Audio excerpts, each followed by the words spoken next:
नमस्कार, मी पंजाब डक. आज आहे 22 जुलै 2025. मी म्हटलं होतं ना 21 जुलैपासून राज्यात पावसाला सुरुवात होईल, 22ला थोडी व्याप्ती वाढेल. तर पाहू शकता हे पाऊस सगळ्या महाराष्ट्रामध्ये सुरू झालाय. बीड जिल्हा, लातूर जिल्हा, परभणी जिल्हा, जालना जिल्हा सगळीकडे जवळपास हा पाऊस सुरू झालेला आहे.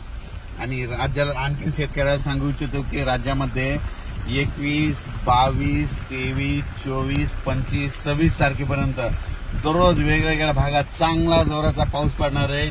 कोणाचं पीक जाणार नाही म्हणून ह्या अंदाज लक्षात येतात. आणि हे पाऊस एक आमच्या ह्या परभणी जिल्ह्यामधला हे पाऊस लाईव्ह आहे आणि लाईव्ह दाखवत आहे आणि ह्या ठिकाणी तुम्हाला अंदाज देत आहे. त्या राज्यात सांगायचं झालं तर धाराशिव जिल्ह्यामध्ये पाऊस कमी होता, तर काल धाराशिवकडे गेलो होतो तर तिथल्या शेतकऱ्याला तिथं आनंदाची बातमी दिली, तुमच्या धाराशिवला देखील पाऊस येणार आहे. त्याच्यानंतर बीड जिल्ह्यात देखील गेलो होतो कडाष्टीकडे, तिकडे देखील सांगितलं की बीड जिल्ह्यामध्ये देखील पाऊस येणार आहे. तर बीड जिल्ह्यामध्ये रात्रभर पाऊस चालू आहे. त्याच्यानंतर जालना जिल्ह्यामध्ये रात्रभर पाऊस चालू आहे. परभणी जिल्ह्यामध्ये रात्रभर पाऊस सुरू आहे. नांदेड जिल्ह्यामध्ये रात्रभर पाऊस सुरू आहे. 12 तास झाले सारखा पाऊस चालू आहे. हिंगोलीकडे देखील पाऊस चालू आहे. त्याच्यानंतर यवतमाळ म्हणजे बुलढाण्याकडे देखील पाऊस, जालन्यात देखील पाऊस चालू आहे. आणि हे आमच्या बघा परभणी जिल्ह्यामध्ये इतका पाऊस चालू आहे, जालन्याकडे चालू आहे तर पूर आलाय नदीला. तर हे तुम्हाला लाईव्ह दाखवत आहे. म्हणजे मी म्हटलं होतं ना 21ला पाऊस सुरुवात होईल, 22ला त्याची व्याप्ती वाढेल. तर रात्री मध्यरात्री खूप पाऊस पडला आणि हे पाहू शकता. आता या ठिकाणाहून राज्यात परत सांगतो की राज्यामध्ये 21 जुलै, 22, 23, 24, 25, 26, 27 तारखेपर्यंत राज्यात जोराचा पाऊस पडणार आहे. आणि हे बघा, ही आमची इथली कसुरा नदी, लेंडी नदी. तर या ठिकाणी बघा हे पुलाव पाणी आलेलं आहे आणि आता म्हणजे अर्ध्या तासातच जवळपास या पुलावून पाणी जाणार आहे म्हणून हे लक्षात घ्यायचं. बघा आत्ताच हे पाणी वरीवर येत आहे, म्हणजे अर्ध्या तासातच पाणी वर येणार आहे पुलाच्या, म्हणून हे लक्षात घ्यायचं. म्हणजे राज्यातल्या सर्व शेतकऱ्याला सांगू इच्छितो की राज्यात 21 जुलै, 22, 23, 24, 25, 26, 27 पर्यंत दररोज पाऊस पडणार आहे, वेगवेगळ्या भागात पडणार आहे म्हणून हा अंदाज लक्षात घ्यायचा.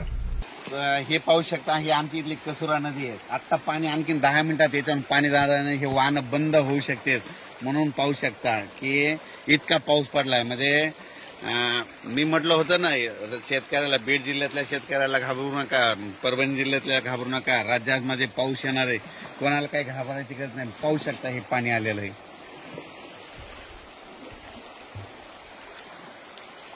आणखीन आलेले झाले तर अर्ध्या तासामध्ये ह्या पुलावून पाणी जाणार आहे म्हणून हे त्याचा व्हिडिओ देखील तुम्हाला देतो. कारण की इकडे जालना जिल्ह्यामध्ये राज्यात ज्या भागात पाऊस झाला नाही त्या सर्व शेतकऱ्याला सांगू इच्छितो की तुम्ही काही घाबरू नका, कोणाचं पीक जाणार नाही.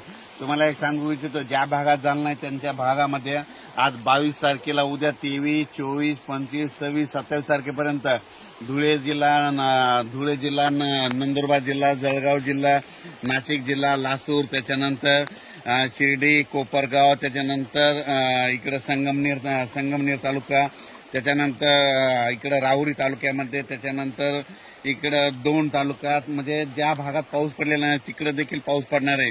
विदर्भात देखील तुम्हाला सांगतो 6, 5, 11 जिल्ह्यामध्ये 27 तारखेपर्यंत चांगला पाऊस पडणार आहे म्हणून काही चिंता करायची गरज नाही. म्हणजे ह्या 7 दिवसामध्ये 26 तारखेपर्यंत सगळीकडे पाऊस पडून जाईल आणि सगळ्यांना जीवदान भेटणार आहे. म्हणजे सांगायचं झालं तर हा पाऊस सगळीकडेच पडणार आहे, दररोज वेगवेगळा भाग घेत राहणार आहे म्हणून हा अंदाज लक्षात घ्यायचा.